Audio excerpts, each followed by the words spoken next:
¿qué tal? Tu amigo Carlos Prayé te da la bienvenida a esta unidad número 4 en su bloque 2. Y por supuesto, bueno, pues vamos a tratar de complementar de la mejor manera, con la mejor de las intenciones, lo que es pues el conocimiento de la macroeconomía. De nuevo, reglas que no dependen de nosotros, por más ánimo, por más empeño, por más voluntad, por más buena onda que le pongamos, no. Lo que podemos hacer es prevenir, cuidar, incluso no adivinar, pero diagnosticar por dónde va a estar el tema para entonces pues ya tomar decisiones y bueno, al final también no podrán cuestionarnos si es una opinión o una acción determinada con base en la información tenida al momento, pues tomaste lo más cercano a lo correcto. No hay una, llamémosle así, una reacción absoluta de que todos harían lo mismo.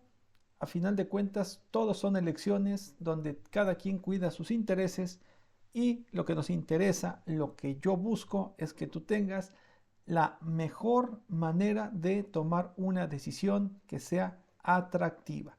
Por eso, de esta manera, vamos a trabajar de la siguiente manera. Permíteme un segundo y procedemos. Los principios de la economía, saber cómo funciona el sistema. Eso nos lleva a nuestra meta. ¿Qué es lo que estamos buscando? Reconocer la manera en que la economía tiene ciclos y comportamientos que dan constancia de inicio y fines de periodos observables con fines predictivos. ¿Va a ocurrir una crisis? Sí va a ocurrir. Invariablemente va a ocurrir. Así como un imperio eventualmente tiene su etapa próspera y tiene su decadencia, no hay imperio, por más eterno que sea. El imperio maometano duró más de 1000 años y llegó a su fin. Con mayor razón, una economía que está sujeta, que está atada a principios, que está atada a reglas que dependen, por ejemplo, entre otras cosas, de la interpretación, de la buena fe, de la lectura que se haga al momento, de tomas de decisiones, y que por muy científica que sea, no deja de haber un factor humano.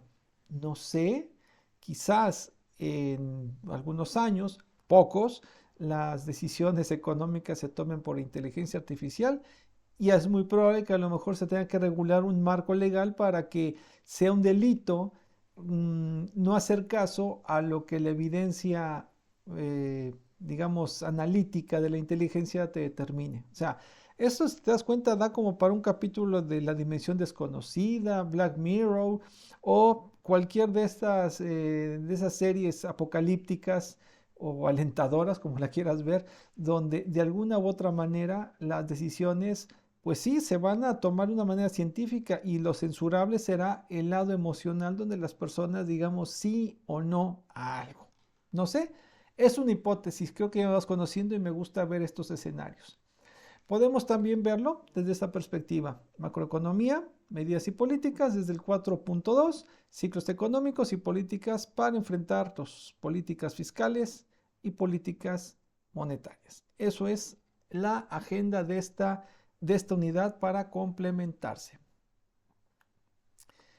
Ciclos económicos, políticas, lo tenemos ya ahí más aislado. La economía siempre es de escenarios cambiantes, no hay alternativa y es justo saberse adaptar.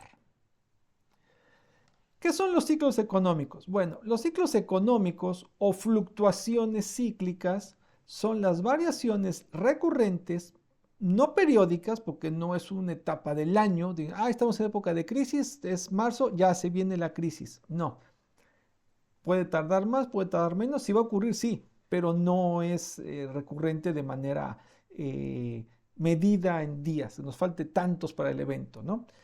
En un nivel de actividad económica de un país o región. Lo sabemos, ya no depende nada más que México tenga un buen desempeño, depende también del desempeño de Canadá y de Estados Unidos, por hablar de el vínculo económico más cercano y más inmediato. Ya no hablemos de lo que ocurre con Europa, donde hay vínculos comerciales o otro tipo de alianzas, por ejemplo con el Pacífico.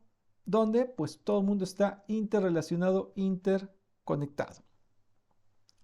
Se caracteriza por las alternancias que existen entre fases de expansión, auge y contracción, recesión. Creo que esta de recesión es a lo que nos suena más parecido, más conocido. En torno a una tendencia de crecimiento a largo plazo. ¿Ok? ¿Cómo funciona esto? Vamos a ir viendo los detalles poco a poco. Vamos a verificar, a checar los 4 elementos del ciclo. Primero, la expansión. Fíjate la etapa en la que estamos iniciando, una fase de expansión. Ok. ¿Qué tenemos para esta situación? Bueno, tenemos una actividad económica donde aumenta el PIB real. Ya lo vimos en el primer bloque. No el nominal, el real. La producción y las ventas están en auge.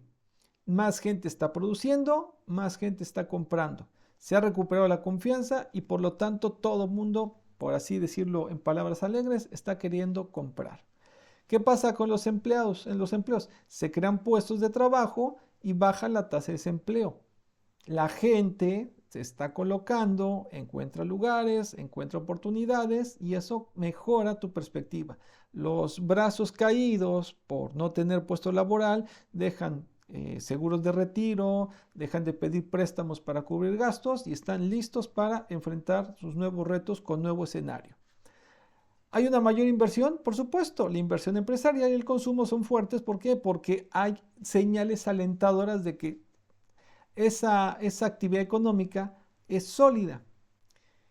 ¿Qué pasa con los precios y los créditos? Bueno, suele haber presiones inflacionarias en cierta manera porque se está comprando más y das un mayor acceso al crédito. O sea, los bancos cumplen de mejor manera esa finalidad ofreciendo crédito porque las personas también están buscando la manera de comprar una casa, ven condiciones para pedir préstamos para un negocio, ven condiciones para pedir créditos para comprar un coche, que de alguna u otra manera están moviendo la economía.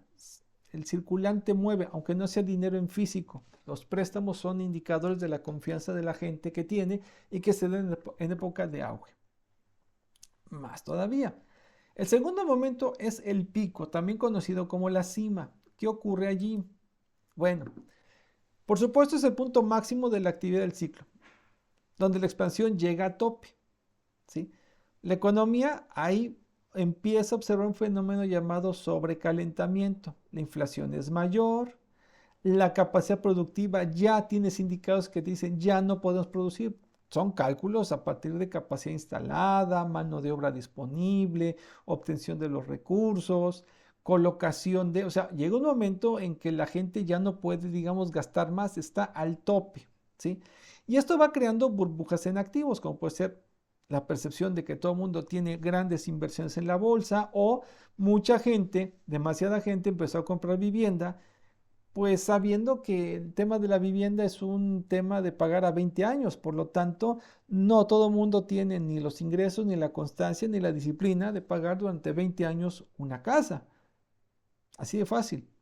Y evidentemente viene un punto de inflexión, llegó al tope y entonces viene una contracción, la dolorosa contracción. ¿Cuánto puede durar el periodo de llegar del auge? No lo sabemos, puede ser un año, pongámoslo, tal vez. ¿Cuánto puede mantenerse el pico o la cima? Pues no lo sé, tampoco hay un estándar. ¿Qué te gusta? ¿6 meses? ¿8 meses? ¿Cuánto durará la contracción? Misma situación. Pero los factores en la contracción, ¿cuáles son?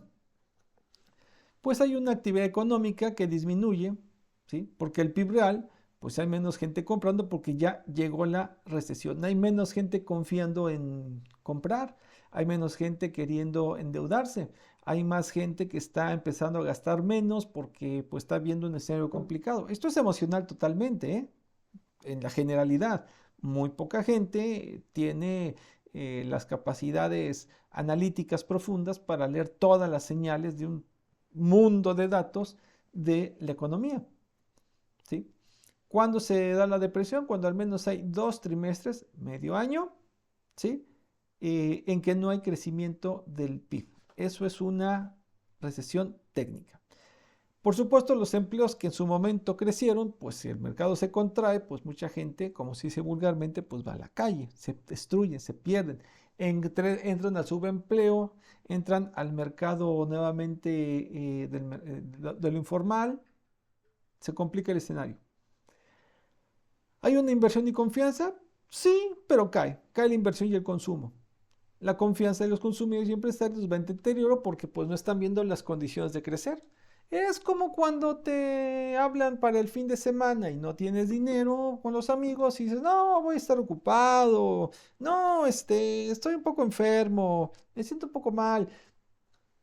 Vamos, no quiere decir que sea literal o que te esté leyendo adivinando el futuro. Hablo de cosas que pueden ocurrir porque no tienes ni la capacidad e incluso quizás el deseo de gastar. Estos son fenómenos de la gente en condiciones pues, duras de vida cuando viene la depresión o la recesión. ¿Qué viene con o qué pasa con los precios y los créditos? Las presiones inflacionistas o inflacionarias se moderan. ¿Por qué?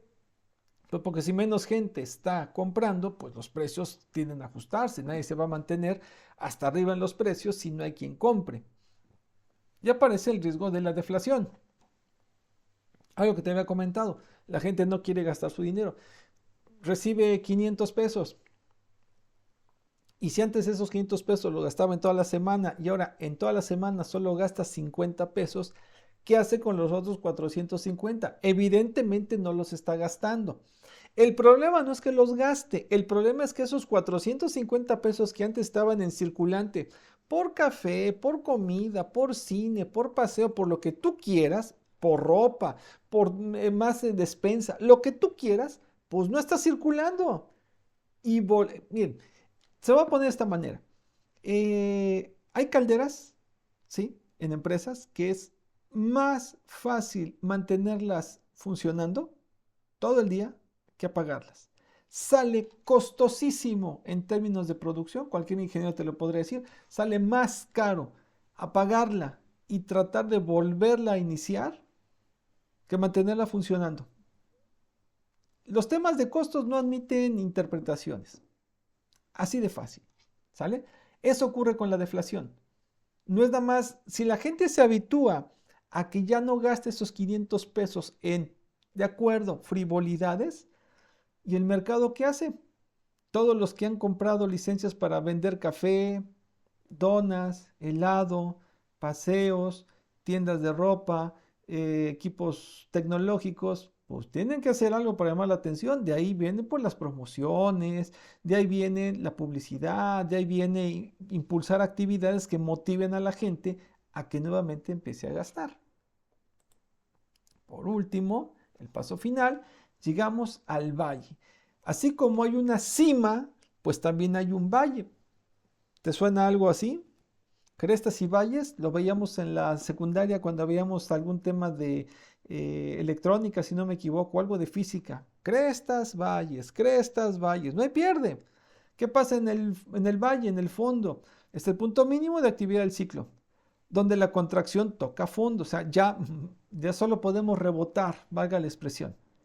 A partir de ahí, ¿qué pasa? La actividad económica está en su nivel más bajo y es el punto de inflexión hacia una nueva etapa de expansión. Acciones para llegar de nuevo al auge. ¿Por qué? Porque nada es eterno siempre y cuando las políticas vuelvan a ser eh, atractivas, coherentes, lógicas. Esto es un tema estructural, porque alguien puede decir, oiga, pero por ejemplo en México tenemos 30 años en que no ha habido prácticamente crecimiento. Bueno, pues es que tendríamos que caer en la lógica o el sustento de las políticas, ¿sí? Para ver qué estamos dejando de hacer para que esto no se cumpla. Y aún así, si haces memoria, ha habido periodos económicos que no han sido tan complicados que otros. ¿De acuerdo? ¿Qué activa el ciclo? Aquí la parte importante de, ahorita mencionábamos, ¿no? Es que en 30 años no hemos avanzado. Bueno, vamos a ver, quizás algunos de estos factores los estamos cometiendo antes de tiempo y eso no permite que el ciclo se complete de una manera estable o más productiva. Podemos aquí partir de un refrán popular que decía que cuando Estados Unidos le da gripa, a México le da pulmonía. Si hablamos del tema exportaciones, te puedo asegurar que hay etapas muy claras donde es altamente rentable ser exportador a Estados Unidos. ¿Por qué? Porque si tiene ciclos expansivos su economía, pues evidentemente compran más y uno es su principal proveedor. Pero vayamos, digamos, a lo que nos compete directamente aquí, en nuestro entorno. Vamos a analizarlo uno por uno porque creo que vale la pena el comentario. Primer gran error que puede impedir o activar estos ciclos, el sobreendeudamiento público. Ay, el gobierno encantado de gastar y pedir préstamos e iniciar obra, pero no la paga. Son gastos, ¿sí? Por supuesto, genera una expansión artificial, sigue de recortes, crisis fiscal y recesión. ¿Sí? El gobierno gasta más de lo que puede sostener. Este es un tema que a cada rato, a final de año normalmente lo vemos en partidas presupuestales, lo vemos en cámaras legislativas, que se habla de el gobierno de México quiere endeudarse en tal cantidad, se quiere endeudar en tal cantidad. Sí, pues se va a endeudar porque va a pedir el dinero.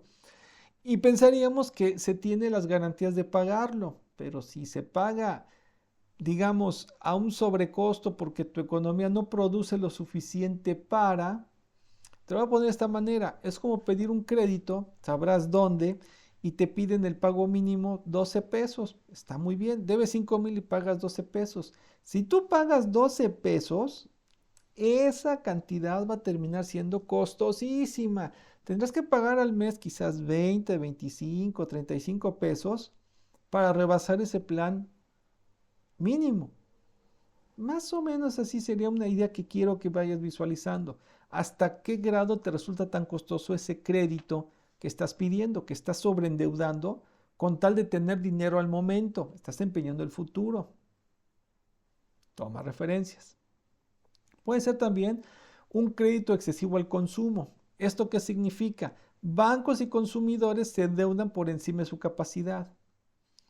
Si tú no tienes la manera de enfrentar los compromisos, imagínate un estado que no tenga la capacidad, pero sí las ganas de consumir el dinero. Obviamente que esto impulsa el auge insostenible que termina en la contracción cuando suben tasas de interés. O sea, tu deuda crece. Por eso, si se dan cuenta, es cotidiano que lleguen periodos después de 5 o 10 años que la deuda se condona. Se condona porque quien está pagando ya no puede cubrir los intereses y posiblemente va a volvérsele a prestar dinero. Pero para entonces esos 5 años que pagaron de intereses, pues ya hicieron rentable el negocio.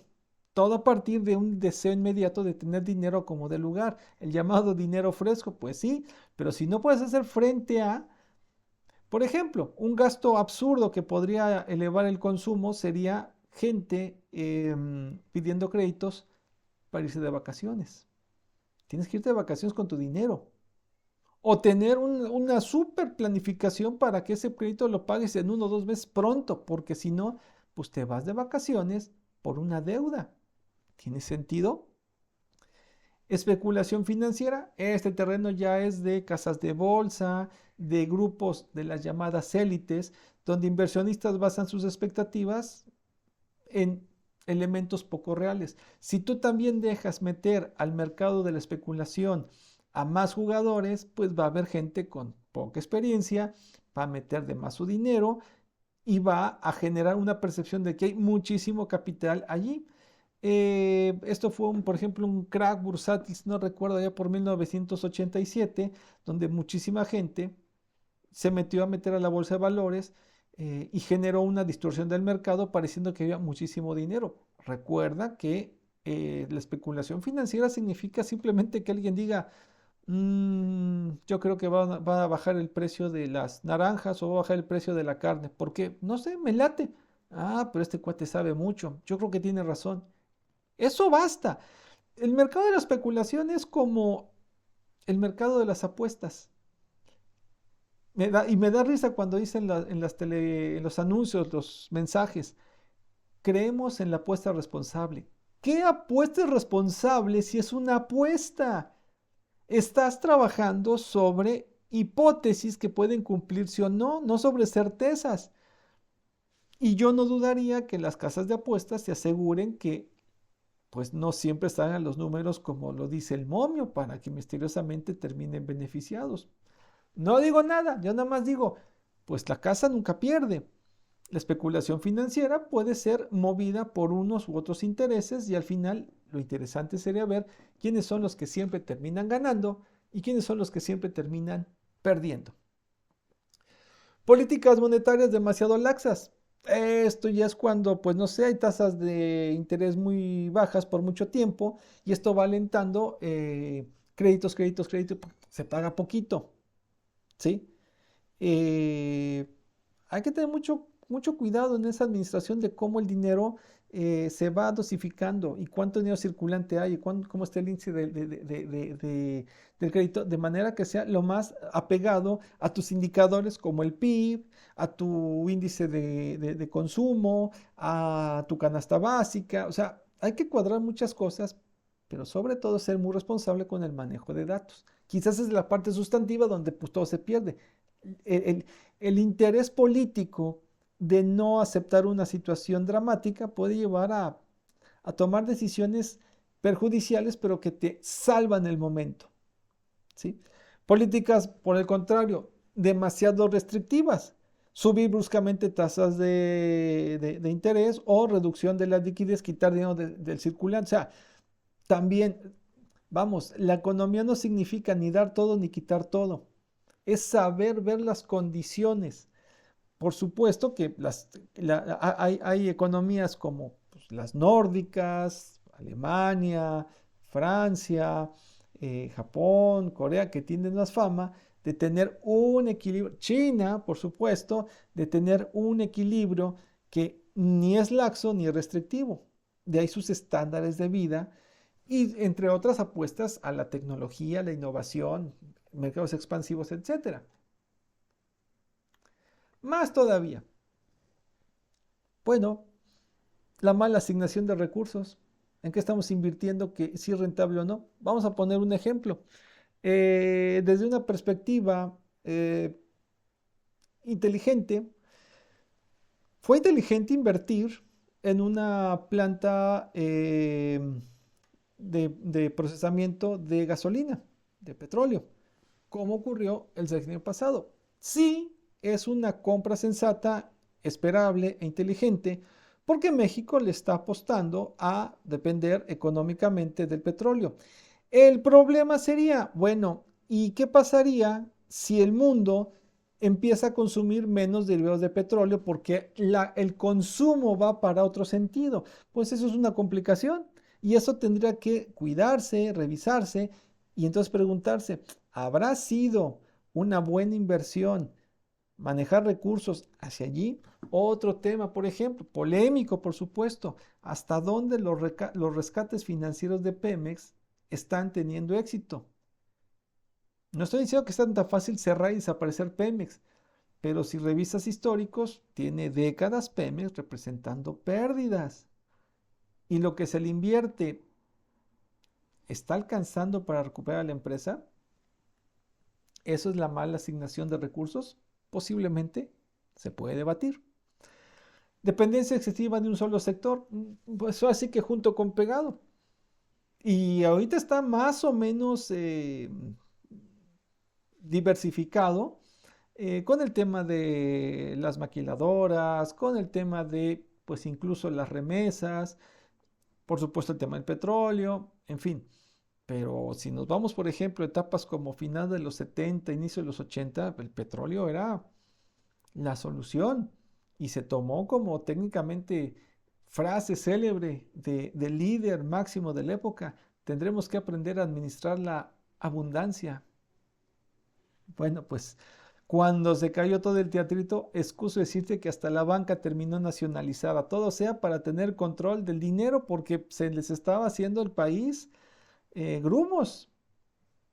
En fin, todo por apostar, porque ha sido la inversión de este país al petróleo. ¿El petróleo es de todos? Pues sí, pero a final de cuentas quien se beneficia ¿Somos todos? Lo dejo a tu juicio. También un error es el déficit comercial persistente, o sea, que comúnmente el país compre más de lo que se exporta, porque entonces estamos hablando de que lo que se genera ni es suficiente, ni está diversificado, ni es altamente apreciable, ¿sí? Y esto pues son indicadores, insisto, macroeconómicos que no los puedes ocultar nada más con puro empeño. Tienes que, por ejemplo, las economías de escala, por ejemplo, Corea. Corea pues ha tenido que modificar leyes, ha tenido que visualizar la inversión desde otra perspectiva. ¿Cómo adapto mi país para que sea la plataforma para un negocio con el cual voy a hacer alianza? Pero entonces el negocio que va a llegar, la empresa que va a llegar, tiene que encontrar las condiciones y la seguridad para que vea que su dinero se va a retornar exitosamente. No es inmediato.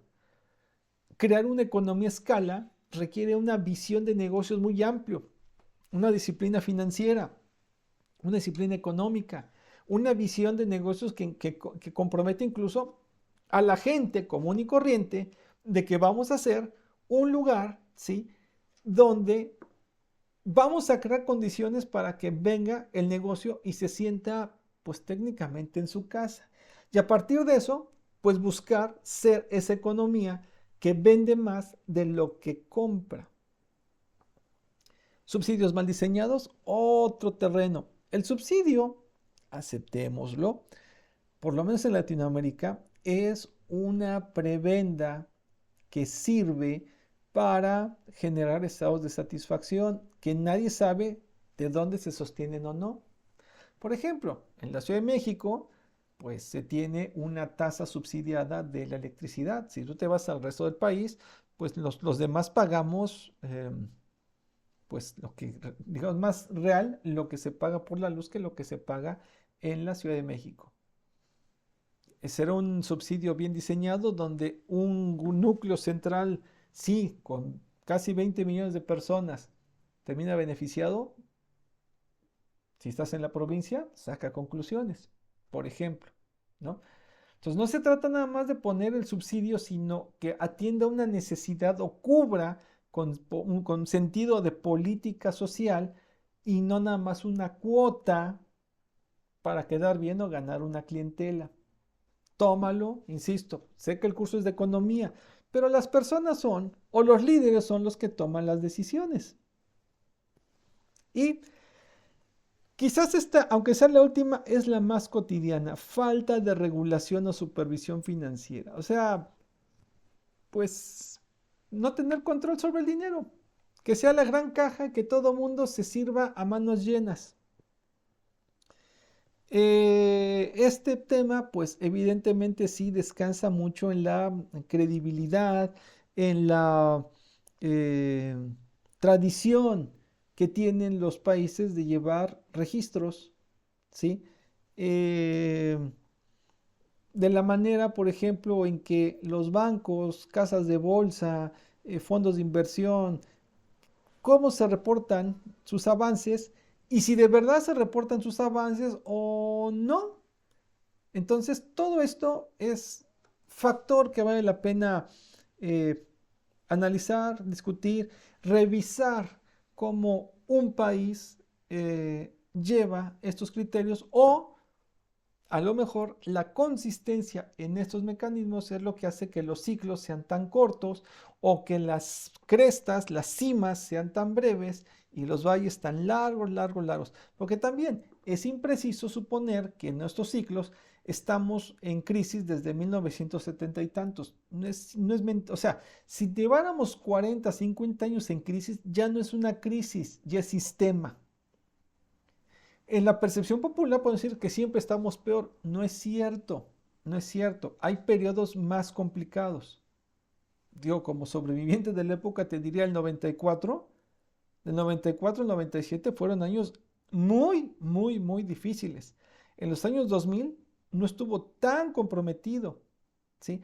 El año 2012 fue, o 15, fue complicado por el tema inmobiliario en Estados Unidos que desató una crisis que frenó mucho crecimiento. Pero para 2021, por ejemplo, el mundo conoció otro nuevo freno con la pandemia, por ejemplo.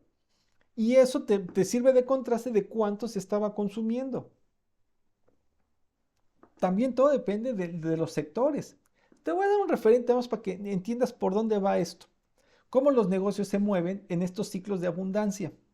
Por ejemplo, allá por 1982, 83, 85 a más tardar, no recuerdo el año exacto, pues fue en los 80, Fernando Valenzuela, ¿sí? Estaba en un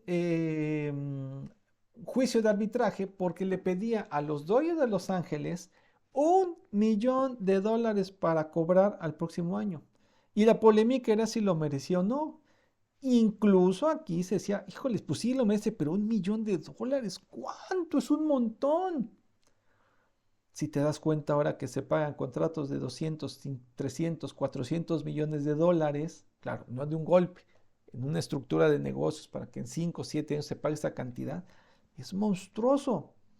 Evidentemente, para que eso funcione una liga a nivel micro de una macroeconomía, pues tiene que haber una regulación financiera de la liga, tiene que haber muy bien un sistema de pagos, tiene que haber una estructura financiera comprobable, tiene que haber todos estos elementos que aquí está para que no se sobrecaliente o no se sobreendeude la liga, los equipos sean viablemente o financieramente viables, ¿sí? Que lleven políticas insuficientemente restrictivas para no hacer esos grandes contratos, pero tampoco demasiado laxas para que todo el mundo cobre lo que quiere.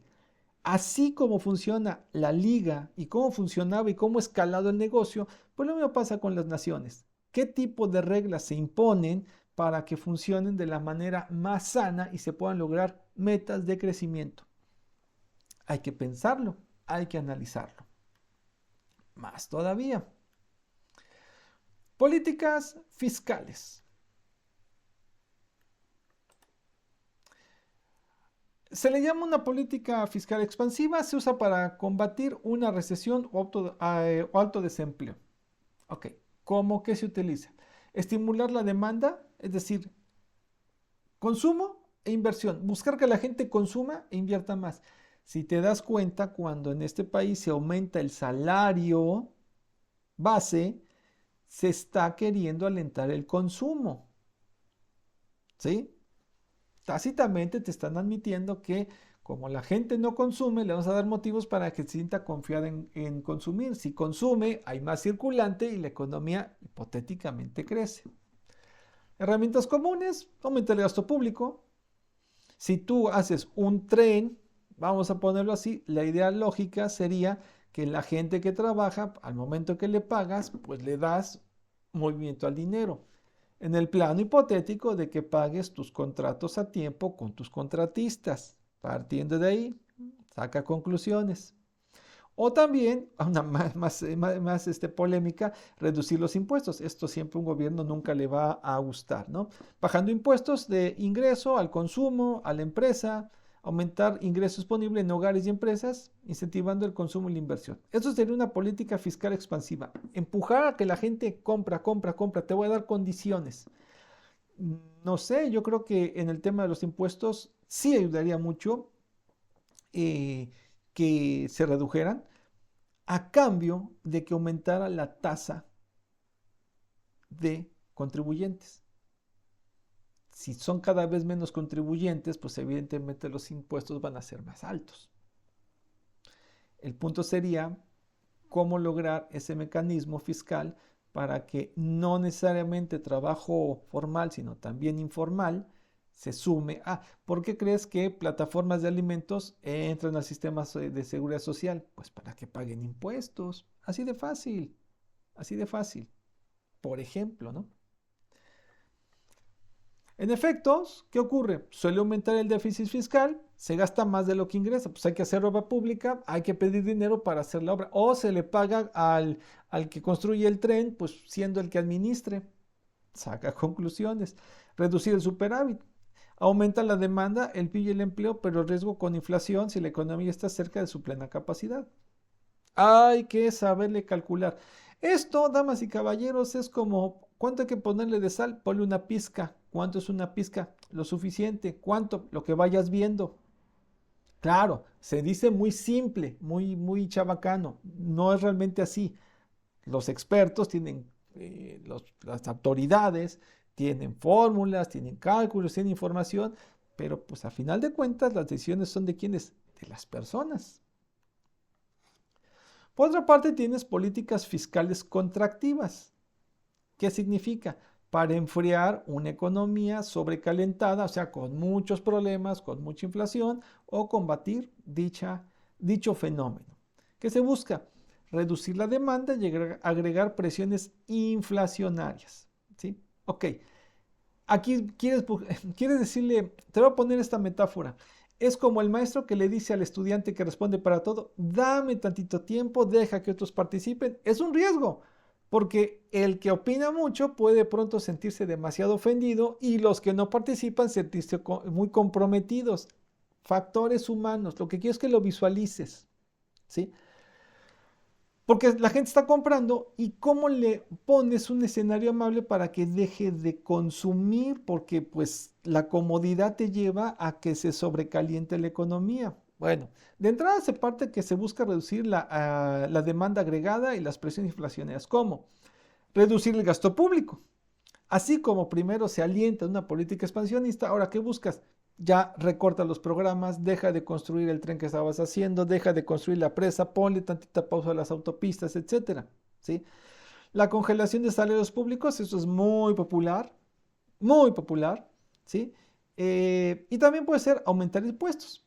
Cuando la gente está más preocupada o estamos más preocupados en pagar impuestos que en comprarnos una lancha, un coche, una casa, ropa, etcétera, pues automáticamente pues dejamos de ver, o sea, nos sale más costoso comprar las cosas y tenemos que pagar impuestos. Por supuesto, mejora el superávit fiscal porque reduce el déficit, frena la inflación, pero obvio, ralentiza el crecimiento y aumenta el desempleo a corto plazo. O sea, otra vez, ¿cuánto mantengo la política fiscal?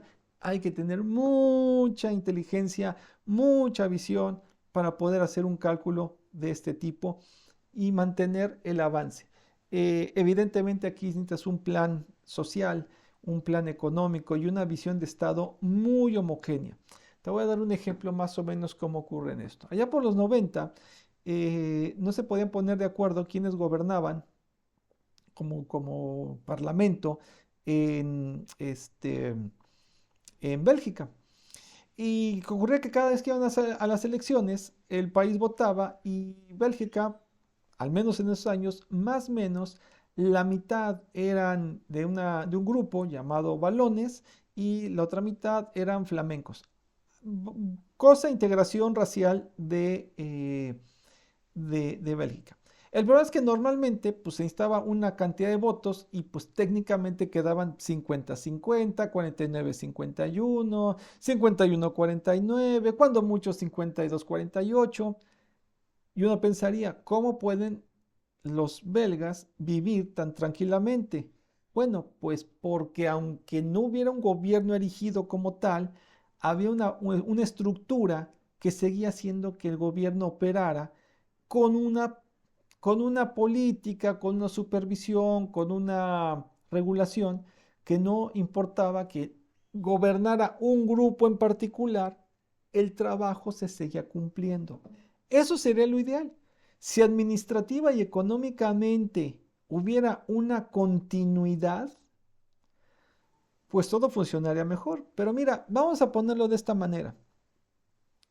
Tú sabes que los taxis emblemáticamente en Nueva York son amarillos, incluso en Estados Unidos. Tú sabes que los taxis históricamente son azul oscuro, muy oscuro, en Inglaterra.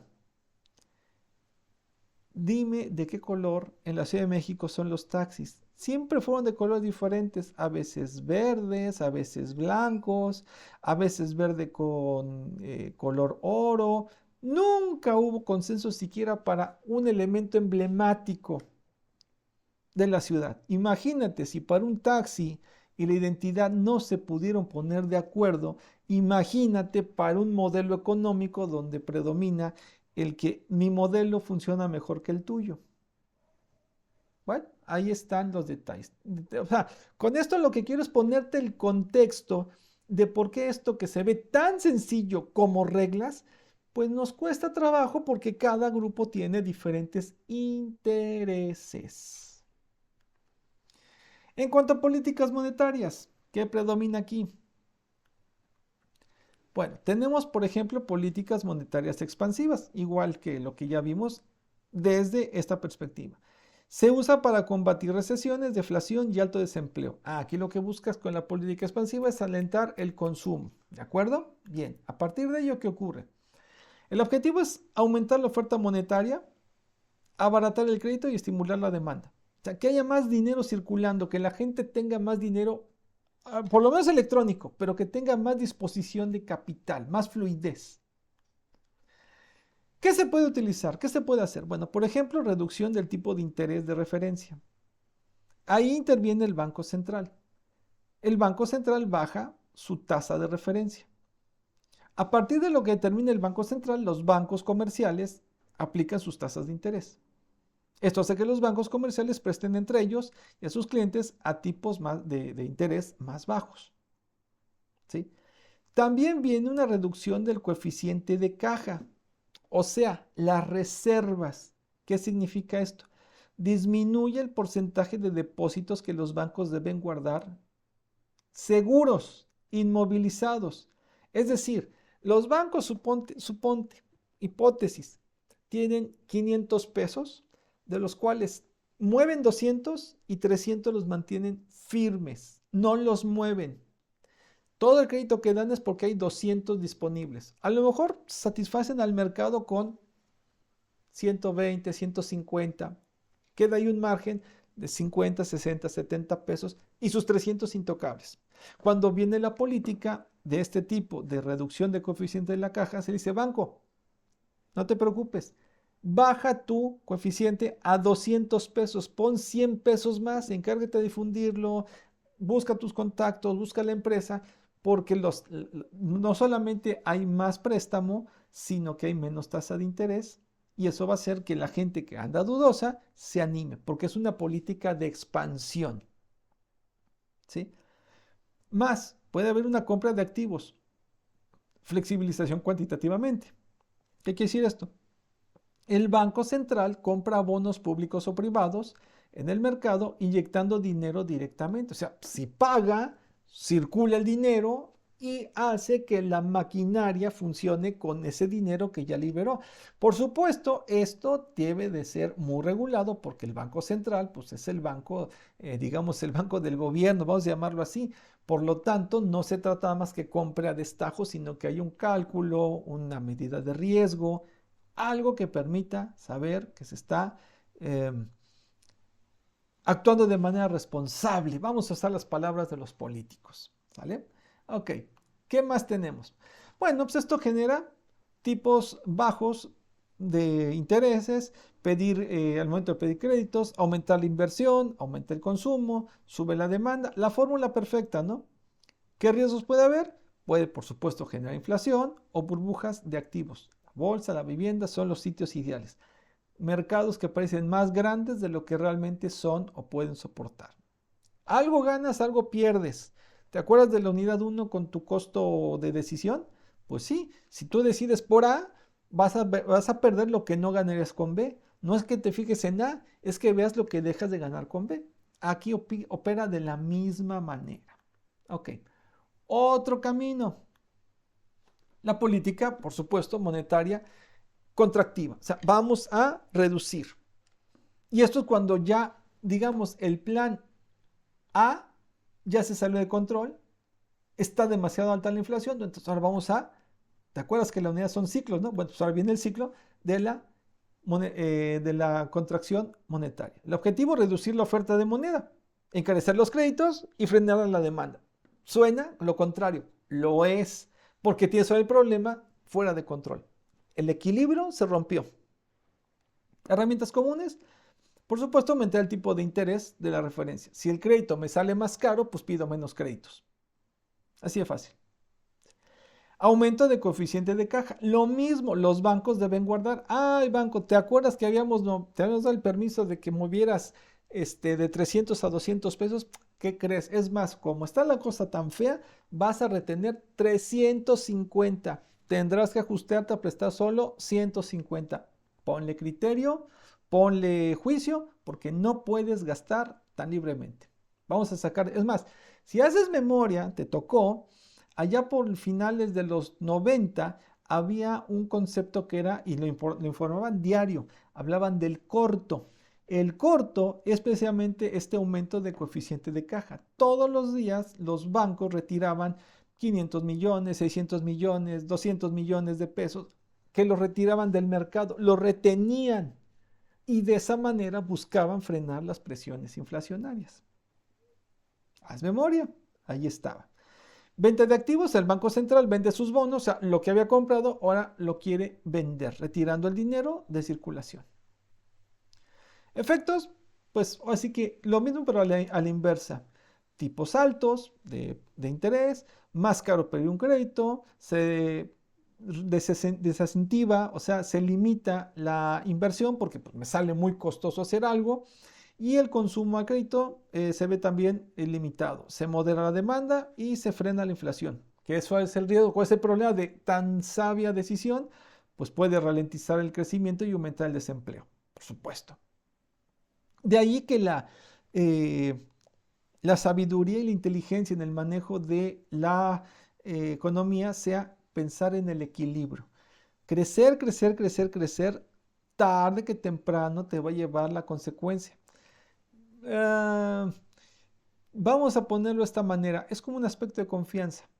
Si solamente tienes ganancias, ganancias, ganancias y ganancias, tarde que temprano vas a perder sensibilidad, se te va a hacer todo muy obvio, se va a hacer todo muy sencillo y entonces vas a empezar a gastar dinero en tonterías.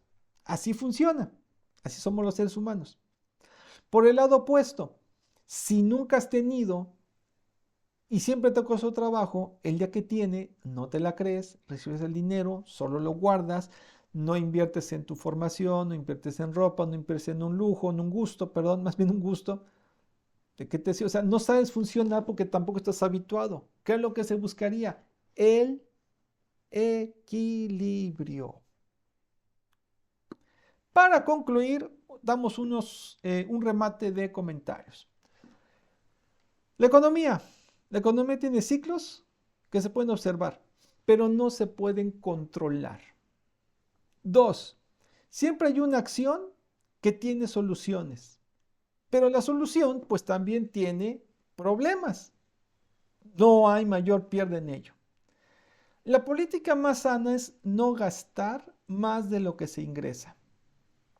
Esto cabe para cualquier emprendedor que sí tiene que saber hacer uso de sus créditos, seguro que sí, pero tiene que estar consciente de la velocidad con que va a pagar esos créditos.